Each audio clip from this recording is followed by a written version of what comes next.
오늘은 목자왕 예수님이라는 제목으로 하나님 말씀을 전하도록 하겠습니다. 우리 성도님들 가운데서 그 예능 프로그램 보시는 분들이 계신가요? 예능. 그 국어 사전에 예능감이라는 그 단어가 등록되었다고 합니다. 재치와 재미로 감동을 주는 감각, 그런 능력. 요즘 예능 프로그램은 토크쇼뿐만 아니라 일상생활을 보여주는 것, 뭐 요리나 여행이나 스포츠, 노래 등 그런 여러 그런 활동에서 재미와 감동을 그 예능 프로그램에서 보여주고 있습니다. 그 연예인을요, 우리가 엔터테이너, 뭐 셀러브리티, 뭐 그렇게 셀럽이라고도 하는데, 뭐 한국에서는 엔터테이너라고 하는 것 같습니다.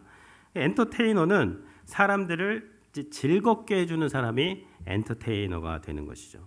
근데 오늘 이 에스겔 33장에서 하나님께서 이스라엘 백성들이 에스겔 선지자를 엔터테이너로 생각한다, 엔터테인먼트로 생각한다, 이런 말씀을 하십니다. 에스겔 33장 32절인데요. NLT 성경으로 보니까 You are very entertaining to them. 에스겔을 말하는 거야. 에스겔, you are very entertaining to them. 에스겔이 이스라엘 백성들에게 매우 그 재미와 어떤 흥미를 끄는 그런 것이다. 그 메시지 성경으로 보니까요, 이렇게 나와 있어요. To them, you are merely entertainment. 그들에게 너는 단지 그냥 재미와 흥미일 뿐이다. A country singer of sad love songs. playing a guitar. country 뭐 singer 그 가수가, 유명한 가수가 그 sad love song, 슬픈 사랑의 노래를 그 기타로 그 잘 연주하는 거를 듣는 것처럼 they love to hear you talk. 그들은 네가 말하는 거를 love to hear, 듣기는 좋아했지만 but nothing comes of it. 거기서 나오는 것이 아무것도 없었다.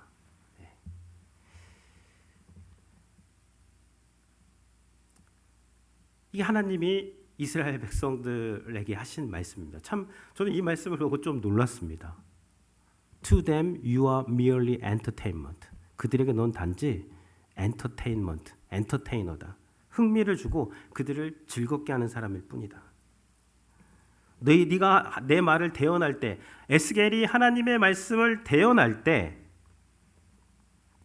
그들은 마치 그 엔터테이너가 그 통기타를 들고 슬픈 사랑의 노래를 연주하는 것처럼 그렇게 그 에스겔 선지자의 그 대언의 말을 듣는 거는 좋아했지만 그러나 거기서 나오는 것은 아무것도 없었다. 그것을 제가 우리 32절을 읽어드리면요. 그들은 내게 고운 음성으로 사랑을 노래하며 음악을 잘하는 자같이 여겼나니 내 말을 듣고도 행하지 아니하거니와. 그들은 내가 고운 음성으로 사랑을 노래하며 음악을 잘하는 자같이 여겼나니 내 말을 듣고도 행하지 아니하였거니와. 이 말을 이렇게 이제 영어 성경에서 번역하는 거죠. 그러니까 그들은 내 말을 이제 들었다는 거죠. 마치 그 음악을 잘하는 자, 연주를 잘하는 자가 연주하는 것처럼 내 말을 들었지만 그 말씀을 듣고도 행하지 아니하였다. 이것을 가지고 거기서 나오는 것이 아무것도. 하나님이 정의하시는 그 엔터테인먼트는 뭐냐면 말씀을 듣습니다. They love to hear you talk. 네가 말하는 거 듣기는 좋아합니다. 그런데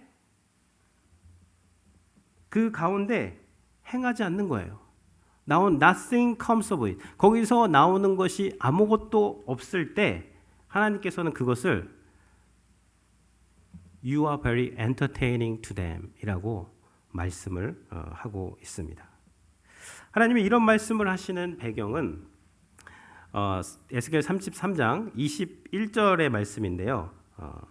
에스겔이 이러한 말을 듣게 돼요.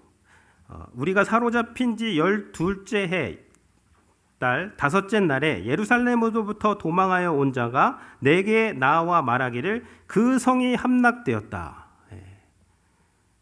이 소식을 듣게 됩니다. 사로잡힌 지 12째. 에스겔이 이제 예루살렘에서 바벨론으로 포로로 잡혀온 지 12년 되던 그 해에 10째 달 5째 날에 에스겔이 바벨론에서 한 소식을 듣게 됩니다. 예루살렘 성으로부터 도망해온 한 사람이 와가지고 말하기를 그 성이 함락되었다. 예루살렘 성이 함락됐다. 예루살렘 성이 무너졌다. 이 소식을 듣게 되는 거예요. 그러니까 에스겔이 바벨론 포로로 잡혀와가지고 약 7년 동안 전했던 것이 무엇이냐면 예루살렘 성은 함락된다, 무너진다. 이 메시지를 7년 동안 전했어요. 여러분 교회 와가지고 제가 7년 동안 계속해서 심판과 막 회개의 메시지만 막 계속 새벽에도 뭐 주일에도 계속 그 말씀만 하면 어떨 것 같아요? 아마 여기 아무도 안 계실 것 같아요. 에스겔은 7년 동안 전했는데 처음 4년은요 별로 사람들이 안 들었습니다. 하나님 우리 구원하시겠지. 그래도 구원하시겠지.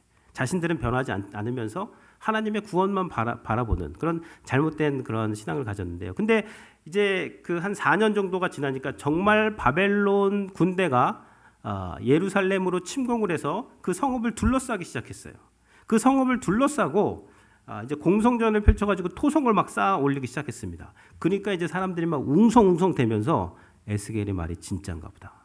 에스겔에게 몰려가서 They love to hear you talk. 에스겔 선지자가 말하는 거 듣기 좋아했어. 왜 들었죠? 이 나라의 미래가 어떻게 되는지, 나의 미래는 어떻게 되는지, 하나님이 에스겔 선지자를 통해서 뭐라고 말하는지 듣기는 좋아했다는 것이죠.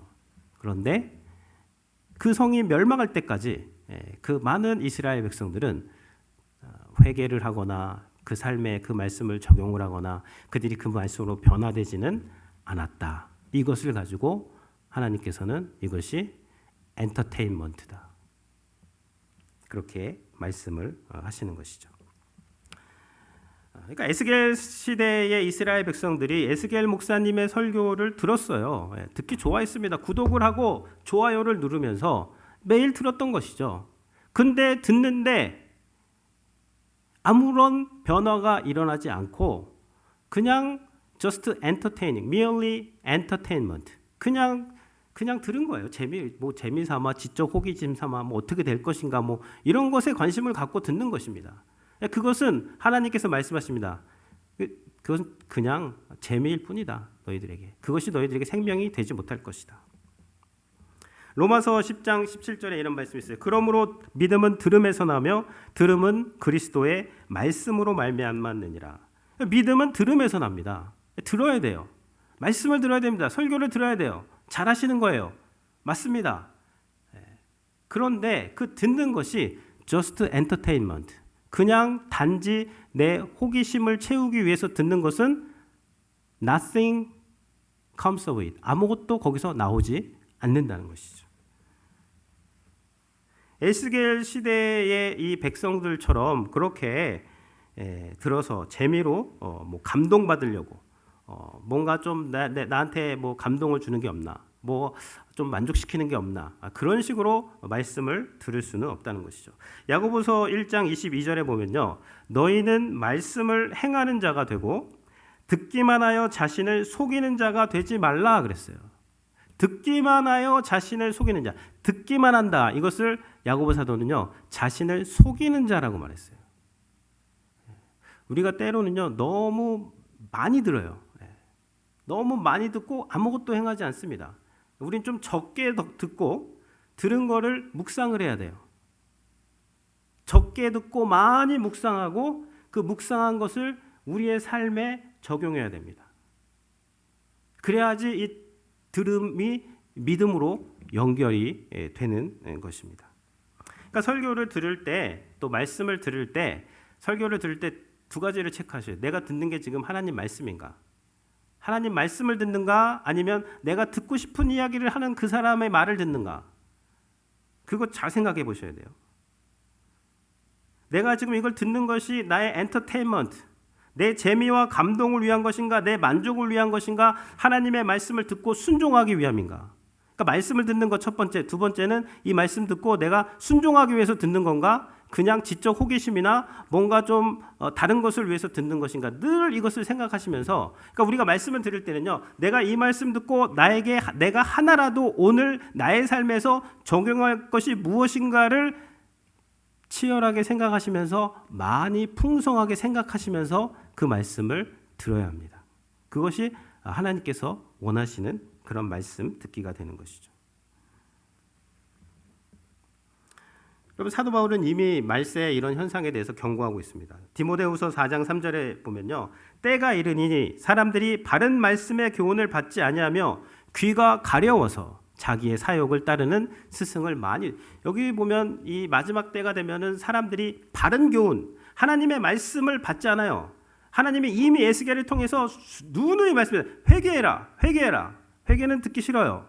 근데 회개 말고 다른 거는 듣고 싶어요. 이스라엘 나라의 미래가 어떻게 되는지, 나의 장래가 어떻게 되는지, 내가 축복을 받고 내 문제가 해결되는 거 그런 건 또 듣고 싶어요. 그러니까 귀가 가려워가지고 이 말씀을 듣는 것에조차도 내가 주인이 되어서 내가 판단을 해서 내가 듣고 싶은 말만 듣는 것 그것을 귀가 가려워서 자기의 사욕을 따른다라고 경고하고 있습니다. 하나님 말씀을 적용하기 위해서 듣는 것이죠. 뭐 내기의 캔디, 뭐 듣기 좋은 말, 나 이거 듣기 좋다. 뭐 유튜브가 잘 되는 이유가 뭐예요? 내가 듣고 싶은 말을 AI가 알아서 그냥 그것만 계속 추천을 해줘요. 그러니까 거기에 그냥 빠져 있는 거예요. 내가 듣고 싶은 말에 그 세계에. 다른 말을 하나님 말씀을 들어야 되는데 나중에 가다 보면은 종착지는 내가 듣고 싶은 세계에 갇혀가지고 거기서 빠져나오지 못하는 그러한 현상들을 많이 보고 있습니다. 그러니까 말씀을 우리가 어떠한 자세로 듣는가? 말씀을 우리의 삶에 적용해야 되는 이유는 무엇이냐면요. 정말 와요 이런 날이 예루살렘 성이 함락되었다 소식을 듣잖아요. 함락될 것이다 먼 미래가 아니라 그 소식을 에스겔이 들었고 이스라엘 백성들이 들었어요. 그때 하나님이 말씀하시는 거예요. 너희들 내 말 엔터테인먼트로 들었지 재미로 들었지 재미 아니다 실제다. 너의 삶에서 이루어지고 있다. 하나님께서 말씀을 하고 계십니다. 그러니까 이 하나님의 말씀은 어떤 지적 만족이라든지 지식을 추구한다든지 바리새인과 서기관들 지식이 우리 못 쫓아갑니다. 그러다 그 삶이 안 변하잖아요. 목적이 삶을 변화시키는 내 삶에 적용하기 위한 그런 말씀 듣기가 되어야 된다는 것이죠. 이 에스겔 34장에서 이 에스겔 34장은요, 이제 그 예루살렘 성이 무너졌다라는 그 소식을 듣고 난 다음에 이제 33장에서 그 소식을 듣고 34장의 메시지가 이제 기록이 되어 있는데 이것은 에스겔서의 복음입니다. 복음. 이 에스겔 34장 말씀이 너무 중요해요. 결국 1장부터 33장까지 하나님께서 너희들이 왜 망해야 되고 왜 심판받아야 되고 너희들의 상황과 그걸 다 드러내 주세요. 왜 심판이 필요한지. 그 말씀 심판의 말씀을 하시면서 결국 그런데 그런 말씀을 하신 것은 배경이고 본론은 뭐냐? 본론은 34장입니다. 여기서 34장의 주제는 뭐냐면요. 하나님이 이스라엘 백성의 목자가 되신다. 하나님이 이스라엘 백성들의 왕이 되신다. 이것이 본론이에요. 하나님께서 이 말씀을 하시고자 그렇게 이 앞에서 많은 그 듣기 부담스러운 말씀을 하신 것이죠. 그러면서 하나님께서 내가 이제 더 이상 못 보겠다. 바벨론 이리가 와서 내 백성, 내 양떼 이스라엘을 다 흩어버리고 잡아먹었다. 아수르 늑대가 와서 내 양떼를 흩어버리고 바벨론 늑대가 와서 내 양무리를 다 흩어버리고 잡아먹고 기르게 하고 유리하게 하고 방황하게 하고 그래서 더 이상 참지 못해서 내가 이제는 직접 너희들의 목자가 되겠다. 그렇게 말씀을 하시는 거예요. 그러면서 이전의 목자들을 하나님께서 fire, 너네들은 이제 끝났어. 내 해고다. 그런 말씀을 하는데 10절에 나오는데 공동번역으로 보면은 나는 목자라는 것들을 해고시키고 내 양떼를 그 손에서 찾아내리라. 내가 목자라고 하는 사람들을 해고시켜버리겠다. 그리고 내 양떼 이스라엘을 그들의 손에서 찾아. 그러니까 왜 이스라엘이 멸망했는가? 왜 그 성이 함락됐는가? 첫 번째 이유는요. 하나님께서 이 34장에서 말씀하시는 것이 목자들이 그 양떼를 잘 돌보지 않았기 때문이다. 두 번째는요. 이 양떼들 가운데에서 나쁜 양들, 못된 양들이 있는데 그 양떼들을 내가 심판하겠다. 목자를 심판하고 양떼 가운데 못된 양들을 심판하겠다. 이 두 가지를 말씀하시는 거예요. 첫 번째 이제 목자들을 심판하시는데 그 목자들을 심판하시는 그 말씀이 1절부터 9절까지 나옵니다. 제가 조금 읽어드리면요. 이제 너는 이스라엘 목자들에게 예언하라. 그들 곧 목자들에게 예언하여 이르기를 주 여호와께서 이같이 말씀하시되 자기만 먹는 이스라엘 목자들은 화 있을진저. 목자들이 양떼를 먹이는 것이 마땅하지 아니하냐. 목자들이 양떼를 먹여야 되는데 자기만 먹는 것에 대해서 하나님께서 그것을 해고 사유로 말씀하십니다. 3절 너희가 살찐 양을 잡아 그 기름을 먹으며 그 털을 입되 양떼는 먹이지 아니하도다. 아니하는도다. 4절 너희가 그 연약한 자를 강하게 하지 아니하며 병든 자를 고치지 아니하며 상한 자를 싸매주지 아니하며 쫓기는 자를 돌아오게 하지 아니하며 잃어버린 자를 찾지 아니하고 다만 포악으로 그것을 다스렸도다. 하나님이 이스라엘 백성들 목자들을 해고시키는 사유가 나옵니다. 연약한 자, 병든 자, 상한 자, 쫓기는 자, 잃어버린 자 찾지 않고 고쳐주지 않고 그들을 잘 돌보지 않고 포악으로 너희들이 이스라엘 백성들을 다스렸기 때문에 너희들은 해고다. 하나님께서 말씀을 하고 가시는 것이죠. 그 결과가 뭐예요? 6절에서 내 양떼가 여기서 하나님께서 계속 이 양떼를 내 양떼가 모든 산과 높은 맷뿌리에마다 유리되었고 양떼가 온 지면에 흩어졌으되 찾고 찾는 자가 없었도다. 내 양떼가 흩어져 가지고 그냥 산 사방에 다 흩어져 있는데 그 목자들이라고 하는 사람들이 아무도 찾지 않아요. 찾고 찾는 자가 없도다. 예수님이 찾고 찾아서 내려오신 것이죠. 친히 목자가 되어서. 그래서 지금 이 해고 사유를 이렇게 말씀을 하시면서 내가 한 목자를 친히 세우겠다. 그것이 23절부터입니다. 우리가 읽었던. 거기도 제가 좀 읽어드리면요. 내가 한 목자를 그들 위에 세워 먹이게 하리니 이제 내가 너희들을 해고시키고 한 목자를 세워서 내 양떼를 먹이게 하겠다. 그는 내 종 다윗이라. 그가 그들을 먹이고 그들의 목자가 될지라. 그는 내 종 다윗이라. 그가 그들을 먹이고 내 종 다윗은요 이미 이때가 주전 586년이기 때문에 다윗 왕은 이미 죽었어요. 오래전에 죽었고 다윗 왕조의 마지막 왕 시드기야 왕도 도망가다가 붙잡혀서 바벨론 왕 느부갓네살에게 끌려가서 심판을 받고 눈이 뽑혀진 상태입니다. 다윗 왕조가 다 망했어요. 근데 어떻게 내 종 다윗은 그들의 왕이 되어라고 말을 하고 있습니다. 이것은 다윗을 말하는 것이 아니라 다윗의 후손으로 오신 예수 그리스도를 말을 하는 것입니다. 그래서 24절에 보면요. 나 여호와는 그들의 하나님이 되고 내 종 다윗은 그들 중에서 왕이 되리라. 그렇기 때문에 이제 하나님께서는 이스라엘 목자들을 해고시키시고 하나님께서 한 목자를 세우신데 그 목자는요 다윗인데 이 다윗은 목자도 되지만 그들 중에서 왕이 될지라 이렇게 말씀을. 그래서 오늘 제목이 목자 왕 예수님이다 이렇게 정하는 것입니다. 예수님께서 다윗의 자손 우리가 마태복음 할 때 봤죠. 족보할 때 아브라함과 다윗의 자손 예수 그리스도의 세계라. 신약이 이렇게 시작되고 있어요. 예수님께서 다윗의 자손으로 오셨죠. 그 왕으로 오신 거예요. 요한복음 10장 11절에 보면 나는 선한 목자라. 예수님이 선한 목자로 이 땅에 오신 것입니다. 그 인간 목자들이 찾지 않고 돌보지 않고 다 흩어져 버리고 뭐 늑대에게 들짐승에게 먹히고 뭐 구덩이에 빠지고 가시나무에서 막 팔이 그냥 떨다가 그냥 다 굶어 죽어버린 그 양들을 돌아보기 위해서 주님께서 직접 선한 목자가 되기 위해서 이 땅에 오신 거예요. 육신을 입고. 그래서 나는 선한 목자라. 선한 목자는 양들을 위하여 목숨을 버리거니와. 해고된 목자들은 양들 돌보지 않았습니다. 자기 배만 채웠어요. 잃어버린 양을 찾지 않았습니다. 싸매주지 않았어요. 그런데 예수님께서는 친히 그 양들이 되셔서 그 양들이 유리하고 방황하고 못된 들 짐승들에게 잡아먹히고 길을 잃고 굶어 죽어야 하는 그 모든 것들을 주님께서 대신 짊어지시고 죽어주셨다는 거예요.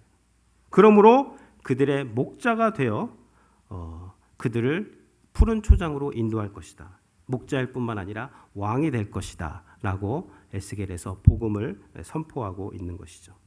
여러분, 이것이 참 중요한데요. 여기서 인생의 문제 해결 방법이 제시되고 있기 때문입니다. 여러분, 내 문제, 내가 지금 생각하는 내 문제 있잖아요. 하나님, 이 문제 언제 해결해 주십니까? 그 마음으로 우리가 와서 예배 드리는데 그 문제가 왜 생겨났는지를 잘 생각하셔야 돼요. 내가 내 인생의 목자로 내가 나를 인도하고 내가 내 인생의 목자의 역할을 하다가 그 일이 벌어진 거 아닙니까? 목자를 바꾸셔야 돼요. 내가 내 인생 인도한다라고 하면서 왜 내 문제 안 해결해 줍니까? 이건 자가당착이에요. 말이 안 맞는 말입니다. 목자를 주님으로 모시든가 아니면 내가 내 인생의 그러한 그것을 그냥 내가 알아서 하든가 둘 중에 하나로 하셔야 되는 것이죠. 5절에 보면요. 목자가 없으므로 그것들이 흩어져서 모든 들짐승의 밥이 되었도다. 목자가 없는 게 문제예요. 목자가 나라는 것이 문제입니다. 이 문제를 해결하지 않으면 다른 모든 문제가 풀리지 않는 것이죠. 여러분, 강력한 왕이 없는 거예요. 왕이 나를 다스리고 나를 보호하고 정의와 공의로 이제 나와요. 양들 사이에 그 불공정을 하나님이 어떻게 해결하시는지 좀 뒤에 나오는데 하나님께서 왕이 되시면 문제의 실마리가 풀리기 시작하는 것이죠. 그러나 내가 왕으로 있는 한 그런 문제는 끊임없이 발생할 수밖에 없게 되는 것이죠. 여러분, 현대인들이 숭배하는 그 종교 가운데 가장 빨리 성장하는 종교는요, 자기 숭배교입니다. 강력하게 지금 사람들이 이 종교로 다 빠져들고 있어요. 결론은 자기 숭배교예요. 나를 만족시켜라. 나에게 감동을 주는 게 뭐냐? 예배를 하면서도 하나님을 믿으면서도 내가 나를 숭배하면서 내가 목자장으로 있고 하나님을 목자로 하여해서 내 문제를 해결해 내라고 하는 것이 지금 자기 숭배교를 믿는 사람들이 그런 가지는 생각들이 되는 것입니다. 그러니까요, 이제 이 자기 숭배교를 얼마나 효과적으로 강력하게 깨부시는가 이게 매우 중요한데 이거를 깨부시기에 가장 좋은 것이 보니까 에스겔 34장이에요. 하나님이 우리의 선한 목자가 되신다. 그분을 신뢰한다. 그분이 우리의 왕이 되신다. 사도 바울도 이것을 잘 말씀을 하고 있어요. 디모데후서 3장에서 마지막 때에 사람들은 자기를 사랑하며 자기 숭배교에 빠지겠다. 돈을 사랑하며 자랑하며 감사하지 아니하며 거룩하지 아니하며 3절에 보면 디모데후서 3장 3절에 보면 사나우며 4절에 보면 조급하며 자신을 자만하며 쾌락 사랑하기를 하나님 사랑하는 것보다 더하며 5절 경건의 모양은 있으나 경건의 능력은 부인하니 이 같은 자들에게서 내가 돌아서라. 경건의 모양은 있어요. 뭐 다 들어요. 뭐 I love to hear you talk. 하나님 말씀하는 거 내가 듣기 원합니다. 막 그리고 뭐 말은 뭐 감미로운 사랑의 노래입니다. 근데 능력이 없어요. 그 말씀에 내 삶에 변화가 없어요. 내 삶이 여전히 공허하고 내 삶이 여전히 문제 가운데 있는 거예요. 그 말씀이 내 안에서 생명력 있게 작동하지 않고 더 풍성하고 풍성한 인생으로 만들지 못한다는 것입니다. 선한 목자 되시는 예수님이 우리의 인생의 목자가 되시고 우리의 인생의 왕이 되실 때 여러분 이 문제가 근원적으로 해결된다는 것을 꼭 기억을 하시기를 바랍니다. 그러니까 오늘 말씀 듣고요. 적용을 하셔야 돼요. 지금 목사님 무슨 말을 하는 건가 지금. 그 예수님이 내 인생의 지금 목자라는 것인가? 거기에 대해서 생각하시고 묵상하시고 기도하시고 그것을 적용을 하셔야 돼요. 그것이 우리의 그러니까요. 그것은 무엇이냐면 내가 말씀을 통해서 이익만 받겠다.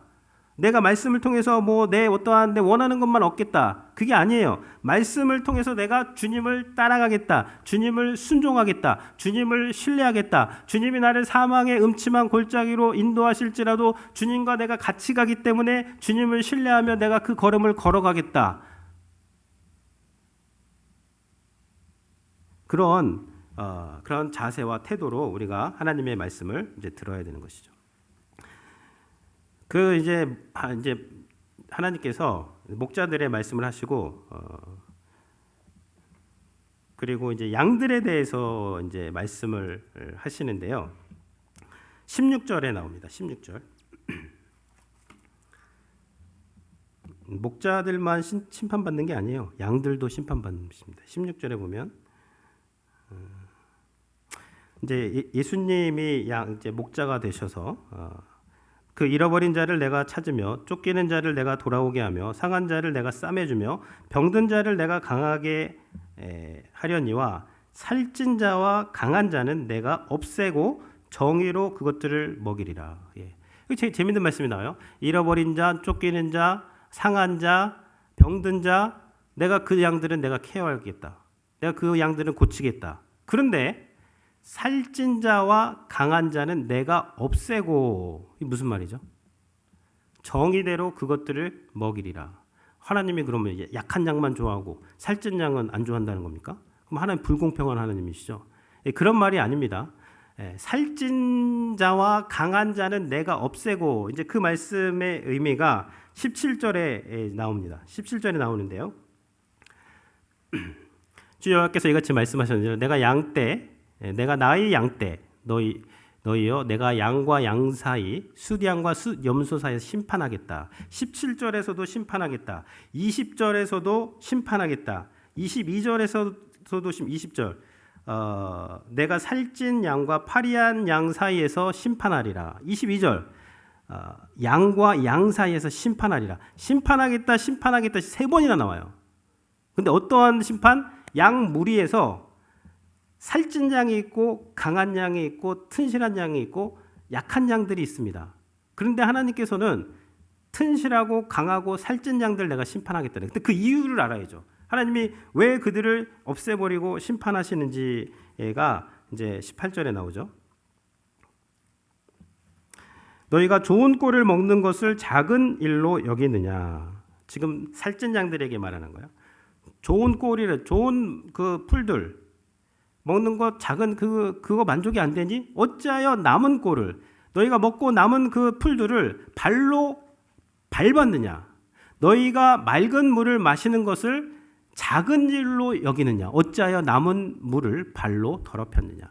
그 양들이요, 그 목초지에 그 풀을 살찐 양들이 그걸 막 먹었어요. 먹고 물도 마셨어요. 그러면 이제 배불리 먹으면 약한 양들이 먹을 수 있도록 배려를 해야 되는데 그런 배려 전혀 없이 그냥 자기 배만 채웠다는 거예요. 아까 그 자기 배만 채우는 목자나 이 살찐 양이나 똑같은 그런 모습을 보였다라고 주님께서 말씀을 하고 계신 것입니다. 19절을 보면요. 나의 양 파리한 양들, 그 야윈 양들이죠. 나의 양은 너희의 발로 밟은 것을 먹으며 너희가 발로 더럽힌 것을 마시는도다. 그렇게 말씀을 하십니다. 그래서 20절에 내가 살찐 양과 파리한 양 사이에서 심판하겠다. 그러면서 21절에 보면요. 너희가 옆구리와 어깨로 밀어뜨리고 살찐 양들이 옆구리와 어깨로 막 밀쳤다는 거예요. 누구를? 약한 양들을. 모든 병든 양들이 있어요. 그런 양들을 뿔로 받아버려가지고 무리에서 그냥 흩어져 버리게 했어요.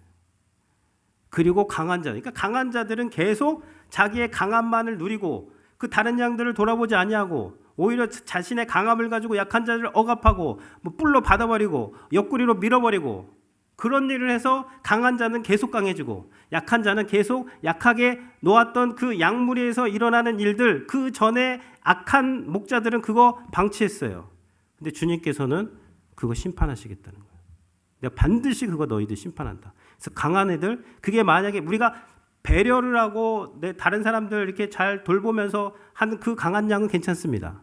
근데 여기서 이 강한 양이라는 것은요, 다 그냥 다 짓밟아 버리고, 다 물도 더럽혀 버리고, 자기만 배를 부리고, 막 어깨로, 옆구리로 막 밀어뜨리고, 뿔로 받아버려서 연약한 양들을 다 흩어버리고, 더 연약하게 하고, 다 길을 잃게 만든 그 강한 양들, 너희들 내가 심판할 것이다. 그 말을 하시는 것이죠. 예, 근데 여기서 이제 보면요, 그래서 요즘 뭐 가나안 성도 이런 것이 성립이 안 돼요. 양은요, 양무리에 속해 있어야 돼요. 양이 양무리에 속해 있지 않고 흩어져 있다? 그 자체가 오래 못 갑니다. 양무리에서 흩어져 있으면 뭐 유리 방황하다가 동물에게 먹히든 아니면 가시 뭐 덤불에 끼어가지고 있던 오래 못 해요. 그래서 양이 얼마나 약해요. 양이 잘하는 게 뭐가 있어요? 시력이 좋아요. 뭐 빠르기를 해요. 무슨 뭐 발톱이 있어요. 뭐가 있어요? 토끼는 빠르기라도 하죠. 길이는 약해도 막 발로 막 밟으면은 도망가잖아요. 근데 양은 할 수 있는 게 뭐가 있어요? 아무것도 없어요. 양은 목자가 있어야만 되는 것입니다. 그리고 양무리에 있어야 돼요. 여러분, 우리가 이 교회에서 뭐 악한 목자들이 있다 그래가지고 그게 떠날 수 있는 근거가 안 돼요. 교회에서 그래서 지금은요 신약 시대이기 때문에 목자장 대신 목자왕 대신 예수님 바라보면서 예수님 따라가면서 이 양무리 가운데 있어야 되고, 이 양무리 가운데서 막 그 살찐 양들이 막 이렇게 막 밀어뜨리고 그런 일 있어요. 근데 그런 일 주님이 심판하실 거예요. 걱정하지 마세요. 그러니까 교회에 속해서 우리가 주님의 돌봄을 받아야 되는 것이고, 다른 양들에게 배려를 하고 다른 양들이 잘 먹을 수 있게 하고, 하나님께서 나에게 이 건강과 힘과 능력을 주셨다면 여러분, 그게 내 것이 아닙니다. 요즘에 내 돈 내산이라는 말이 있는데요. 내 돈으로 내가 샀는데 당신이 왜 상관하느냐, 이런 말이에요. 자기 숭배교를 숭배하는 사람들이 하는 말이죠. 내 돈으로 내가 샀다. 내가 노력해서 내가 아침부터 저녁까지 열심히 일해가지고 내가 벌었는데 왜 당신이 상관하느냐, 이런 말입니다. 여러분, 내가 노력해가지고 뭐 한국에 태어났어요? 내가 노력해가지고 지금 21세기를 살아가고 있나요? 내가 노력해가지고 지금 우리가 이 미주에서 살고 있습니까? 내가 노력해가지고 우리 집에 태어났어요? 내가 노력해가지고 어렸을 때 우리 부모님이 그렇게 저를 케어해 주셨나요? 내가 노력해가지고 지금 내가 여기까지 왔나요? 그 건강이 내가 노력해가지고 얻은 건가요? 하나님의 은혜죠. 하나님이 주신 거 아니에요? 그럼 하나님이 주신 거면 여기서 이 목자들도, 이 자기 배만 불리는 목자도 하나님께서 여기서 내 목자라고 하시거든요. 그러니까 하나님 그 목자들이나 그 살찐 양이나 다 하나님의 양이고 하나님의 은혜고 하나님께서 주신 것을 인정을 한다면 우리가 그렇게 못하죠. 막 어깨로 밀고 막 뿔로 받아버리고 약한 자 그냥 더 약하게 하고 그렇게 못하죠.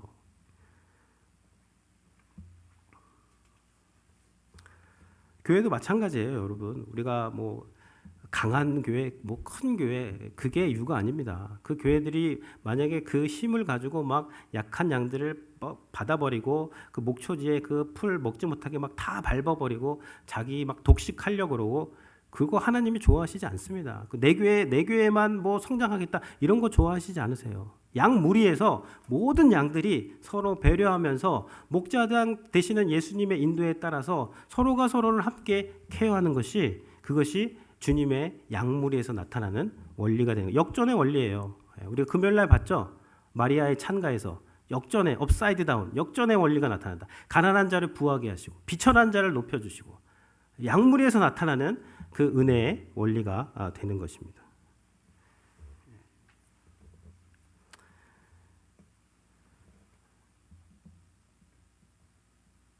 그래서요, 우리가 목자장이 이제 12절을 보시고 이제 마무리하겠습니다. 목자가 양 가운데 있는 날에 양이 흩어졌으며 그 양떼를 찾는 것 같이 내가 내 양을 찾아서 흐리고 캄캄한 날에 그 흩어진 모든 곳에서 그것들을 건져낼지라. 여기 참 놀라운 말씀이 있습니다. 목자가 양 가운데 있는 날에, 목자가 그 양 가운데 있는 날이 올 거라는 거예요. 그 날에는 그 양이 흩어졌으면 그 떼를 찾는 것 같이 내가 그 양떼를 찾아서 그러니까 목자가 그 양떼를 찾아간다는 것이죠. 흐리고 캄캄한 날에 그 흩어진 모든 곳에서 그것들을 건져낼지라. 이 건져낸다는 것은요, 구원한다는 거예요. 그럼 이 목자가 그 흩어진 모든 양들을 구원할 때가 온다는 거예요. 그러면서 이 12절 그 다음에 13절에서 어떻게 나오죠? 내가 그것들을 만민 가운데서 끌어내며 여러 백성 가운데서 모아 그 본토로 데리고 가서 이스라엘 산 위에서야 시냇가에와 그 모든 땅의 그 모든 거주지에서 먹이되. 그러니까 이것은 이스라엘만 말하는 게 아니에요. 이게 뭐겠죠? 만민 가운데서 모든 흩어진 그 사람들을 건져내는 날이 온다는 거예요. 근데 여기 이제 12절에 보면 흐리고 캄캄한 날에 저는 이 말씀을 보는데요. 마태복음 말씀이 떠오르더라고요. 27장 45절에 보면 제 6시로부터 온 땅에 어둠이 임하여 9시까지 계속되더니 목자 선한 목자 되신 예수님께서 이 땅에 오셔서 십자가에서 달리실 때 6시로부터 9시까지 온 땅에 캄캄한 어둠이 임했습니다. 흐리고 캄캄한 날에 그 모든 곳에서 그것들을 건져낼지라. 예수님 뭐라고 그랬죠? 요한복음 10장 11절에 나는 선한 목자라 선한 목자는 양들을 위하여 목숨을 버리거니와. 주님께서 그 캄캄한 날에 양들을 위해서 목숨을 버리심으로 십자가에서 그 목숨을 버리심으로 그 양들을 건져내시고 그 양들의 목자가 되시고 왕이 되셔서 우리에게 근본적인 문제 해결책을 제시하시는 우리 예수님이 되시는 것입니다.